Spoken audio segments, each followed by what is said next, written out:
Tantor Audio, a division of Recorded Books, presents The True Story of Pocahontas, The Other Side of History, by Dr. Linwood Little Bear Costello and Angela L. Daniel Silverstar. Narrated by Rainey Fields. Prayer to the Great Spirit Ahone. Ahone, Ahone, Ahone, Ahone, Aho. O good and great Spirit, you who are all knowledgeable, all wise, and all understanding, grant me your wisdom, knowledge, and understanding to present the full Mattaponi tribal history in conjunction with written history and research and truth, that it may not cast blame or be offensive, but in a way that it may be enlightening to all who read this book. May the true history of the past acknowledge mistakes, aggressions, deceits, prejudices, wrongful intents, greed, and injustices. May we present our history in love, withholding nothing, that we may see the past as a helpful tool to make the changes that we need in order to walk together in harmony and in love and justice. Let us borrow each other's moccasins so that we may see each other's points of view. Let us walk in the present and not in the past, that we may make this day and all of our future days a better place for your creation. May you see us as pleasing from your great moccasins. Aho. Dr. Linwood Little Bear Costello, eldest son of the late Chief Daniel Webster Little Eagle Costello. Sinecamaca, 1607 to 1613. Our land was called Sinecamaca in the Powhatan language. The English called it Virginia Britannia or Virginia. The map shows the approximate location of some of the prominent Powhatan villages and English colonist settlements from 1607 to 1613. Present-day Virginia. The Powhatan chiefdom once held an alliance of 32-plus tribes. Today, there are only 8 state-recognized tribes in Virginia, 5 of which were part of the Powhatan chiefdom during the late 17th century: Pamunkey, Mattaponi, Nansemond, Rappahannock, and Chickahominy.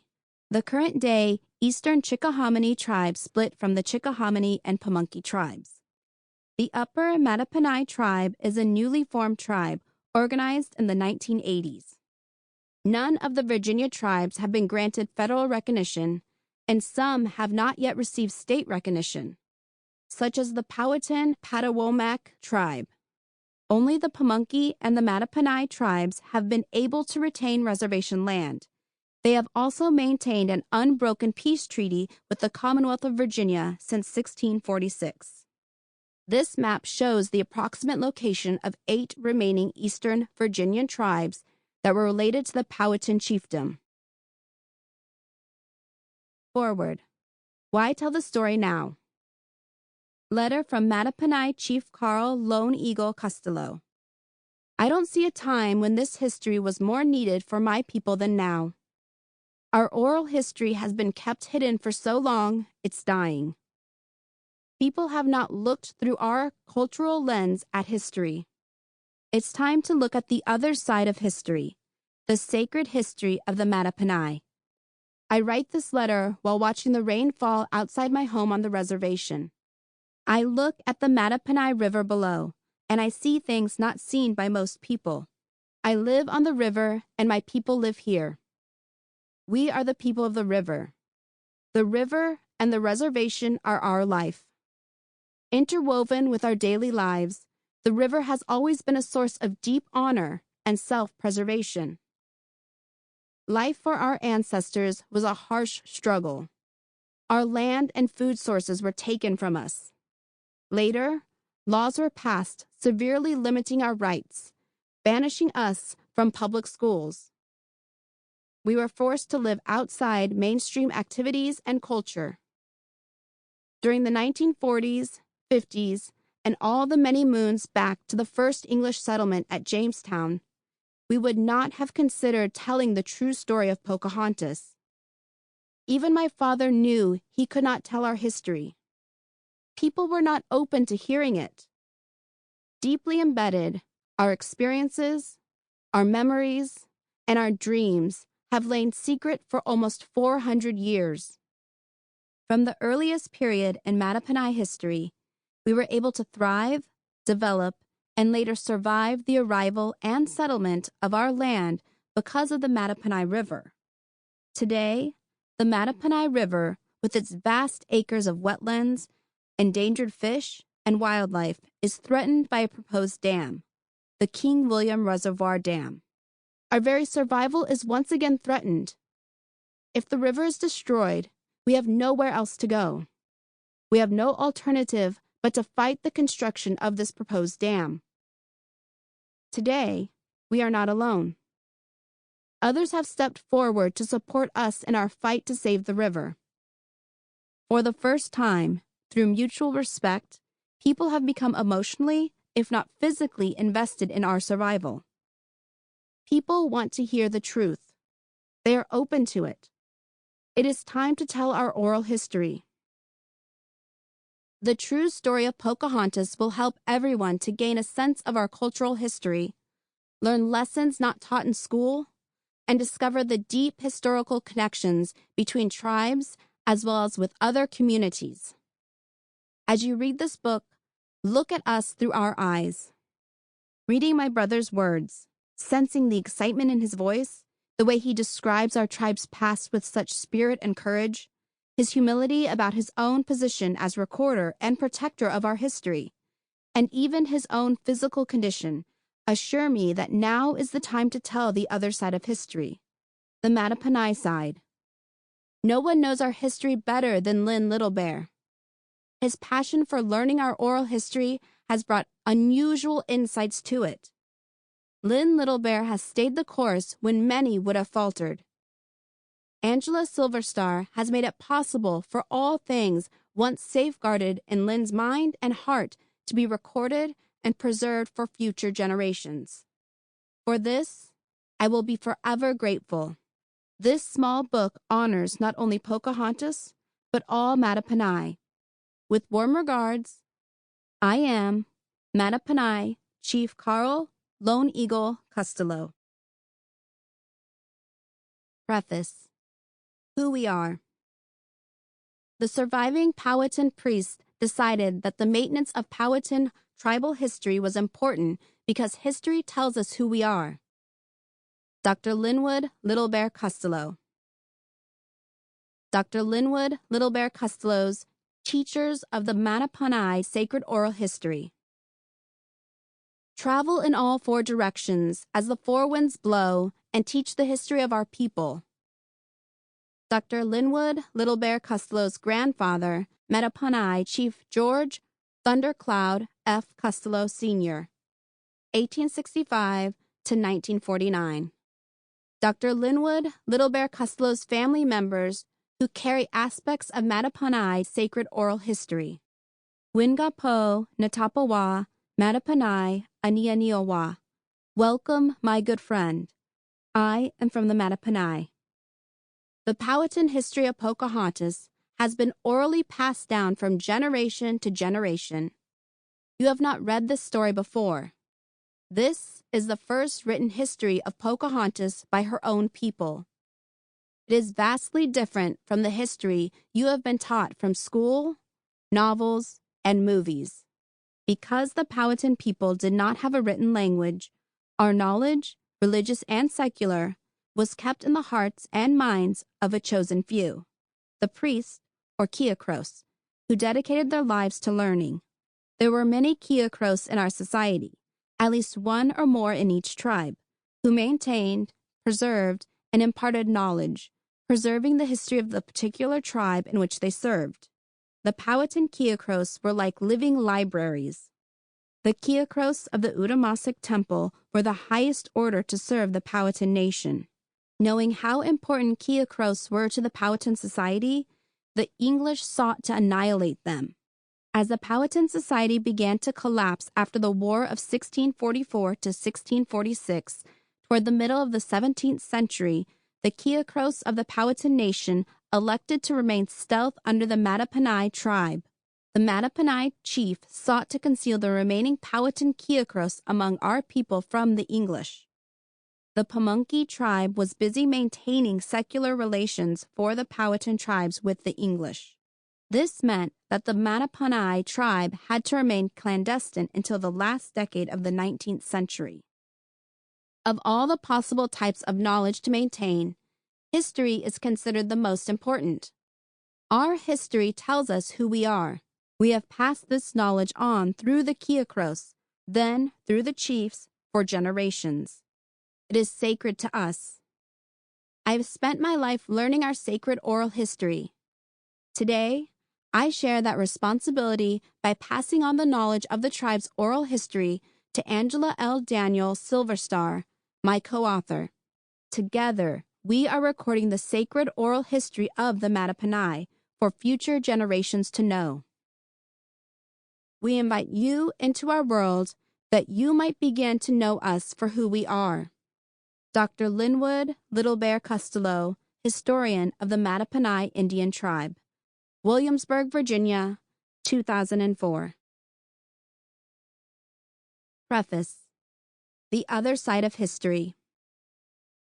Tell the true story of Pocahontas. I hear this plea when I walk among Pocahontas's people. The other side of history, the true story of Pocahontas, is the story of Pocahontas as told by her own people. Buried under fame and myth, the true story of Pocahontas, according to our Powhatan descendants, has never been published before. It has been hidden for nearly 400 years within the Mattaponi tribe, out of fear of violent retribution if it was told publicly. At the same time, it is about more than one person, Pocahontas. It is about the Powhatan people entering an era of immense changes. The other side of history incorporates the sacred oral history of the Mattaponi. Maintaining this history has been a long-term tribal effort. The history is not from the insight or opinion of one person.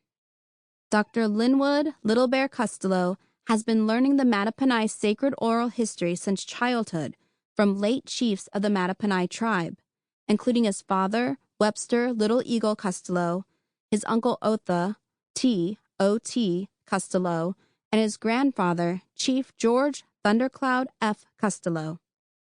Those that have gone before him made it possible to pass this history on.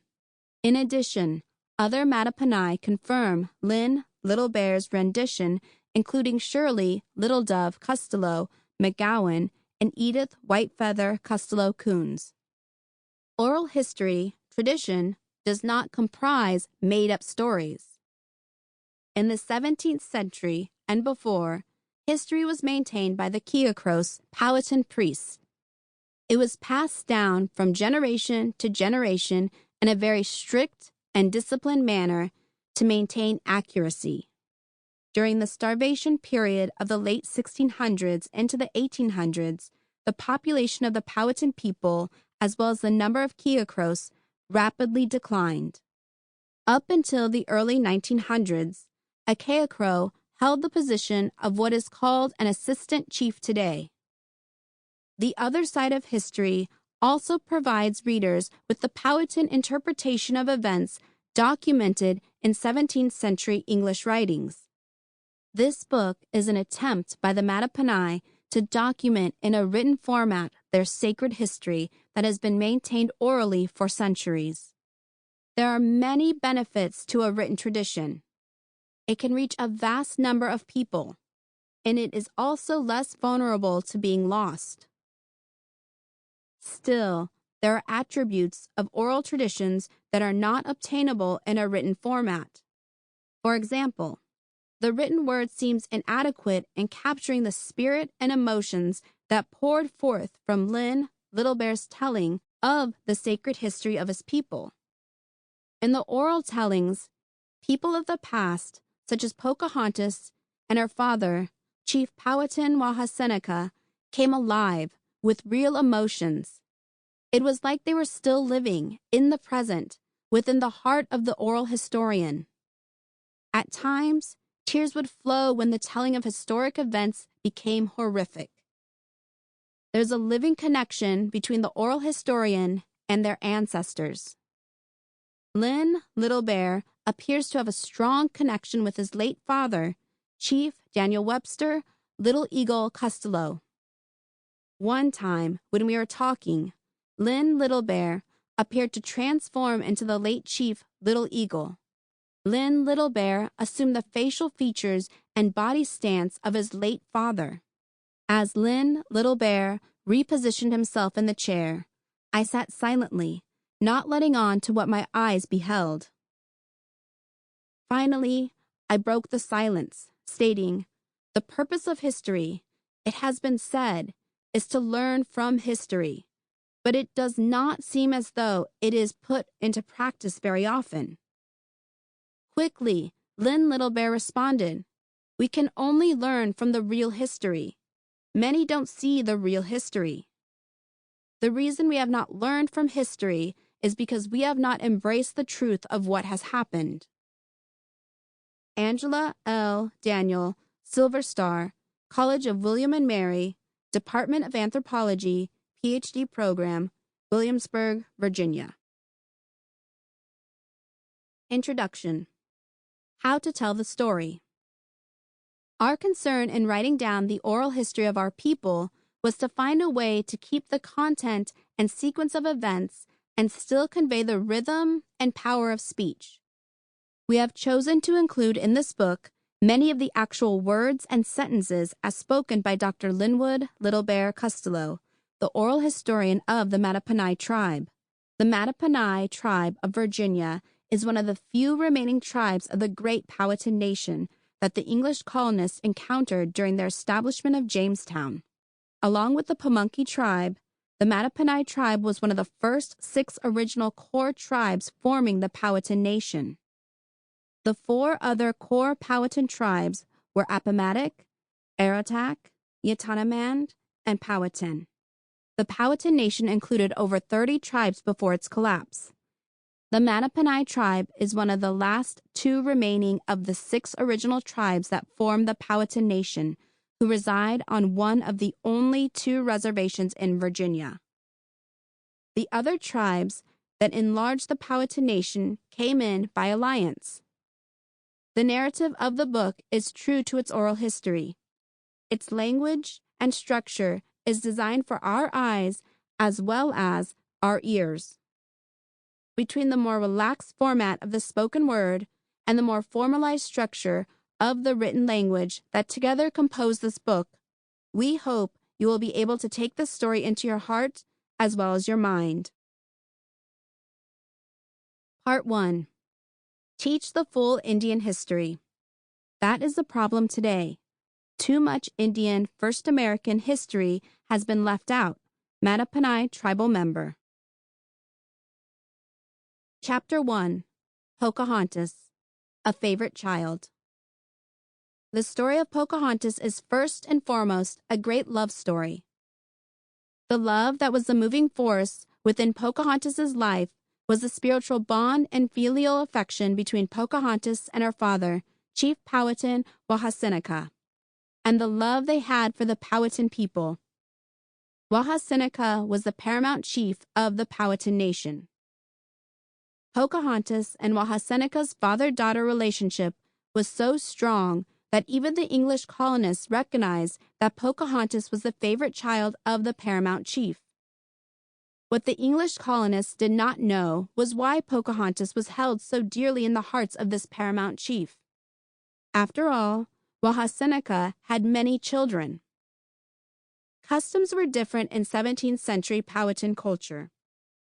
Being the paramount chief of the Powhatan chiefdom, called Sinnecamacca, Wahhaseneca married young maidens from each of the tribes within the alliance. The tradition was to infuse all the tribes with blood from the primary leader and to provide relational ties and obligations throughout the chiefdom to unite the tribes under one paramount leader and enlarge the Powhatan Nation. It was a great honor for a young woman to be asked by her tribe to be taken in marriage with the paramount chief. She could decline if she so desired. Women were not forced into marriage, not even with the paramount chief. However, this was considered not only a great honor, but it provided the women with a great deal of political and social clout. Few would have declined the opportunity. If a woman refused, the position would have been filled quickly by a woman who was agreeable to the arrangement. These were alliance marriages, not marriages of love, but of politics and agreement.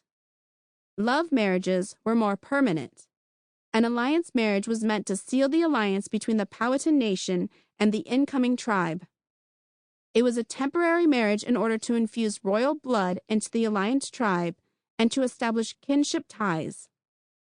This custom was limited to the paramount chief of the Powhatan nation. After the alliance wife gave birth, she had the choice of living in Werowocomoco, the secular capital village of the Powhatan nation, or returning to her village. Due to the prestigious nature of this position in Powhatan society, the alliance wife would have had no difficulty in finding a real husband. Instead, she would have been highly sought after for marriage. She would have been highly esteemed.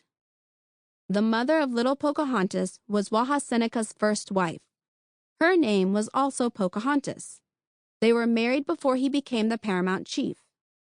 The mother of little Pocahontas was his wife of choice, the wife of love to Wahaseneca. The marriages to the young maidens from the alliance tribes held more of a sense of responsibility and obligation to the welfare of Senecamacca, the entire chiefdom.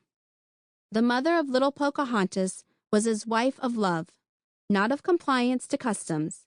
Therefore, Pocahontas's mother held a special place in Wahaseneca's heart. Sadly, Pocahontas's mother died while giving birth to Pocahontas. Wahaseneca was devastated. Overcome with grief, he found a spiritual connection to his lost wife and their child.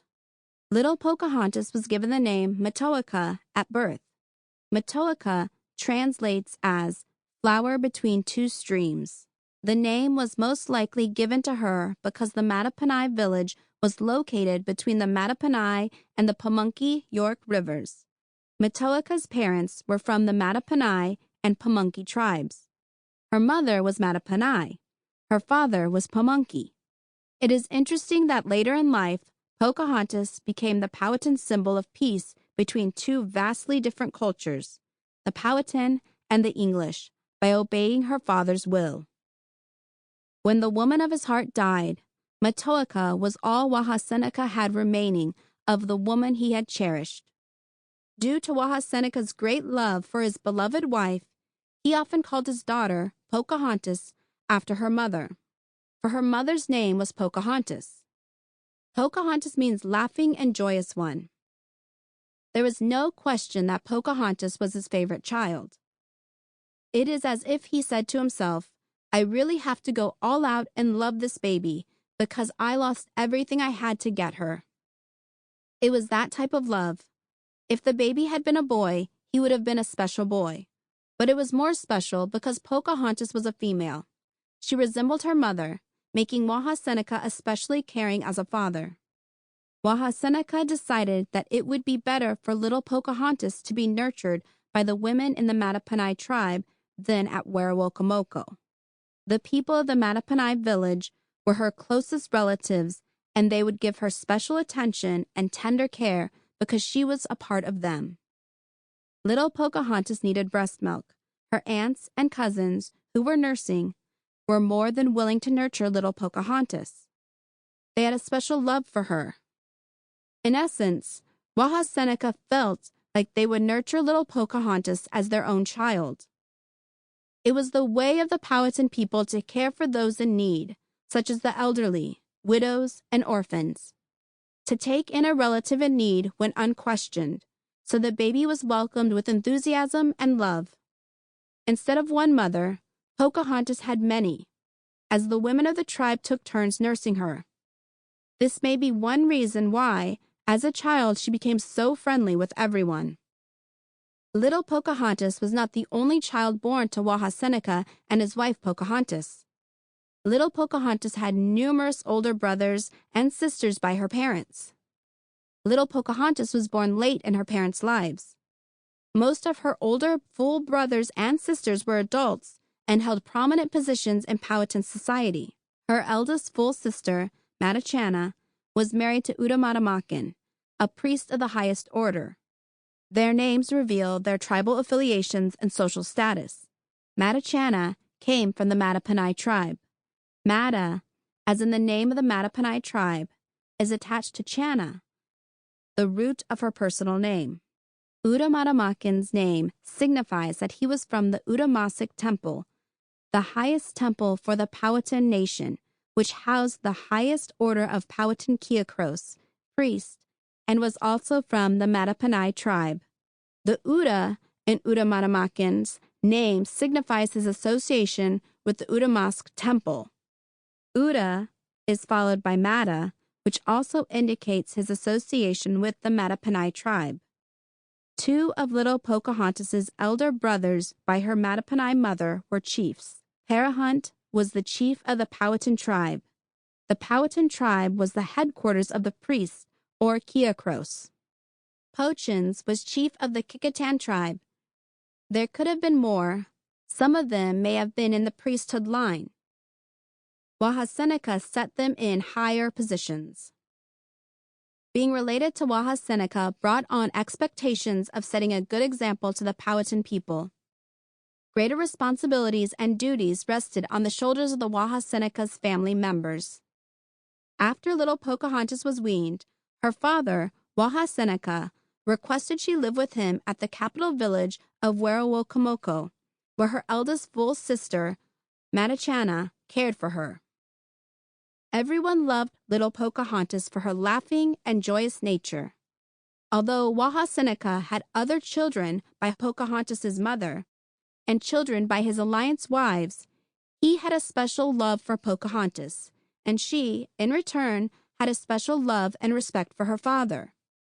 She was always doing something to make her father laugh, a gesture perhaps, that would remind him of her mother, not necessarily because the behavior was similar, but he would remember his wife and love Pocahontas, all the more because of the fact that she came from the mother that died for Wahhaseneca to have her. Little Pocahontas brightened Wahhaseneca's heart. He was also very protective of Pocahontas. He saw that Pocahontas was watched over carefully, and he kept her close to him. By the time Pocahontas was 10 years old, the bond between father and daughter had grown deep and strong. So enduring was her love for her father that the story of Pocahontas cannot be told without talking about Wahhaseneca. All their actions were motivated by their love for each other. Wahhaseneca did everything he could to protect his daughter. In all that she did, through all that she endured, Pocahontas was guided by her love and respect for her father and for her people. Her love for her father never wavered, even though events to come would force them both onto a tragic path. Chapter 2. Captain John Smith, an English Chief. Pocahontas was about 10 years old when the English colonists arrived in Sinacamaca during the spring of 1607. She was living with her father at Werowocomoco, the secular capital of the Powhatan nation. Her father, Chief Powhatan Wahhaseneca, was the paramount chief of the Powhatan nation. 17th century Powhatan society had a clear division between childhood and adulthood. The distinction was marked by physical appearance, as well as what types of behavior were permitted or not allowed. Physical appearance was evident in clothing, or the lack thereof, and hairstyle. Children could go naked and barefoot until they started coming of age. Their hair was not cut until they came of age. There were also distinct things that a child was not allowed to participate in. These cultural standards applied to Wahhaseneca's children as well. As a child, Pocahontas could not have surpassed the cultural boundaries pertaining to children. Regardless of how deep Wahhaseneca's affections were for Pocahontas, even he would not have expected the Keokros, priests, warriors, or adult women to bend the social rules for Pocahontas. Instead of spoiling the children of chiefs, people expected more responsibility and discipline of them. To meet these high standards, children of chiefs were provided more supervision and training. Contrary to popular Sample complete. Ready to continue?